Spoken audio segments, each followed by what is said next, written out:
राजस्थान में कब होगा मंत्रिमंडल विस्तार? एक ही सवाल, क्या वसुंधरा समर्थक नेताओं को मिलेगा मंत्रिमंडल में इस बार जगह? क्या बड़े नेताओं को होगी मंत्रिमंडल में वापसी? कुछ मंत्रियों के भी नाम जो बताए जा रहे हैं कि उन्हें मंत्रिमंडल से इस बार पार किया जा सकता है। पूरी अपडेट आपको इसी वीडियो में देंगे। हमारे साथ राजनीति एक्सपर्ट सुदर्शन सिंह है, उनसे बातचीत करेंगे। सुदर्शन जी, आपका सबसे पहले हमारे चैनल पर स्वागत है। जी बहुत बहुत धन्यवाद। पिछले काफी समय से यहाँ पर राजस्थान में मंत्रिमंडल विस्तार को लेकर चर्चा है, लेकिन अभी तक मंत्रिमंडल विस्तार नहीं हो पाया, क्या कारण है इसका? जी देखिए, मंत्रिमंडल विस्तार अगर होना था तो वो विधानसभा सत्र था या बजट सत्र था, उससे पहले होना था। अब बजट सत्र भी बीत चुका है। हाल ही में बचनलाल शर्मा थे, वो अचानक दिल्ली गए थे और कयास लगने शुरू हो गए कि राजस्थान में मंत्रिमंडल विस्तार होगा।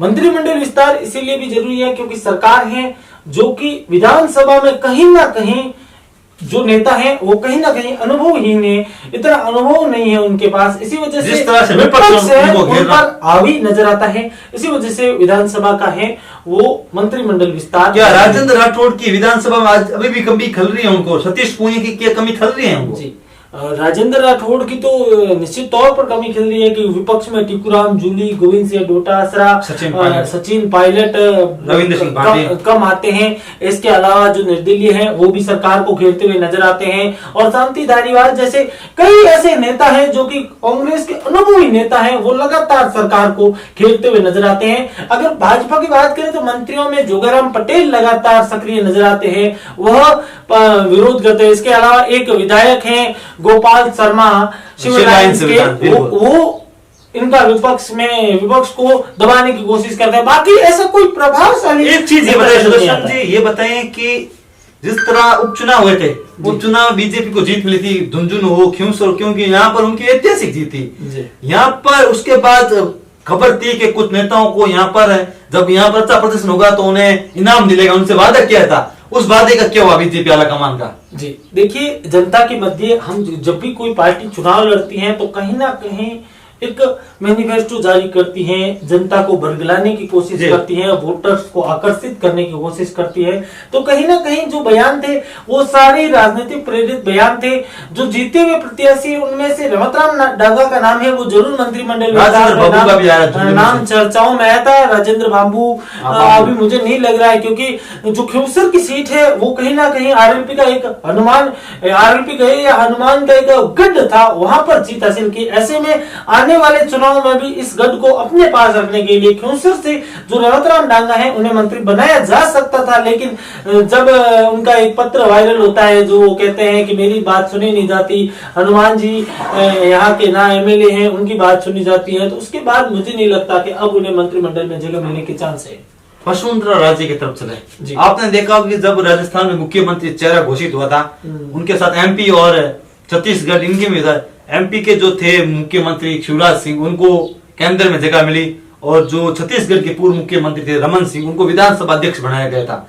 लेकिन वसुंधरा राजे को कुछ नहीं बनाया गया था, ना केंद्र में मंत्री, ना राजस्थान में कुछ। अब जिस तरह से वसुंधरा राजे राजस्थान की राजनीति में सक्रिय हुई है, आपको क्या लगता है इस बार वसुंधरा के समर्थन या फिर वसुंधरा राजे खुद मंत्रिमंडल शामिल हो गए? जी देखिए, मैं एक बात स्पष्ट कर देना चाहता हूं कि वसुंधरा राजे एक ऐसा चेहरा है जो कि लोकसभा चुनाव लड़ सकती थी, आसानी से 2-4 सीटें हैं वहां पर जीत सकती थी। वसुंधरा राजे राजस्थान में लोकप्रिय नेता है और वो ये जो मंत्री पद है वो मुझे नहीं लग रहा है कि वो चाहेगी, ना ही वो लेना चाहेगी। मुख्यमंत्री रह चुके, ऐसे में मंत्री नहीं बनना चाहेगी। महाराष्ट्र में देखा था देवेंद्र थे, महाराष्ट्र अलग है, राजस्थान अलग है। राजस्थान में ऐसी परंपरा बहुत कम रही है। ऐसे में मुझे क्या लगता है कि वसुंधरा राजे अपने समर्थकों को मंत्री बनवाएगी, और कहीं ना कहीं वसुंधरा राजे के मन में आज भी मुख्यमंत्री बनने की इच्छा है। वो लगातार सक्रिय राजनीति से दूर रहती है। हाल ही में भजनलाल शर्मा और बीकानेर में जो देशनोक में कार्यक्रम हुआ था, उसमें भजनलाल शर्मा जो मुख्यमंत्री हैं उनसे भी ज्यादा लोग हैं वो वसुंधरा राजे उनको पसंद करते हैं। जब वसुंधरा राजे बोलती है तो उनके लिए लगातार नारे शुरू हो जाते हैं। तो कहीं ना कहीं वसुंधरा राजे का जो चेहरा है वो अभी भी उनके मन में मुख्यमंत्री बनना हुआ है। और एक और खबर है कि उन्हें राष्ट्रीय अध्यक्ष बनाया जा सकता है। उस पर हम अलग से वीडियो बनाएंगे, उस पर भी वीडियो आएगा हमारा, पूरी जानकारी आपको देंगे जी।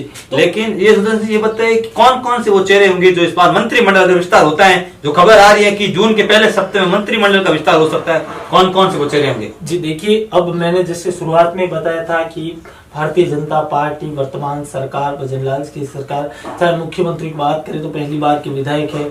इसके अलावा ज्यादातर मंत्री हैं वो या पहली या दूसरी बार के विधायक है।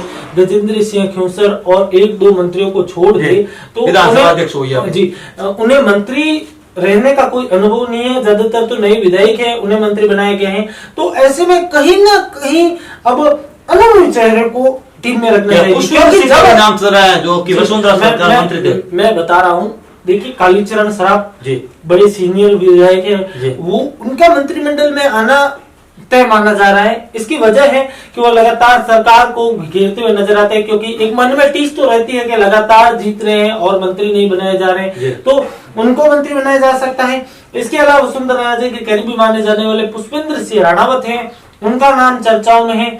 इसके अलावा अनीता, महिला चेहरे में अनीता बघेल है, उनका नाम चर्चाओं में है। वही बाबा बालकनाथ है, उन्हें भी मंत्रिमंडल में जगह मिल सकती है।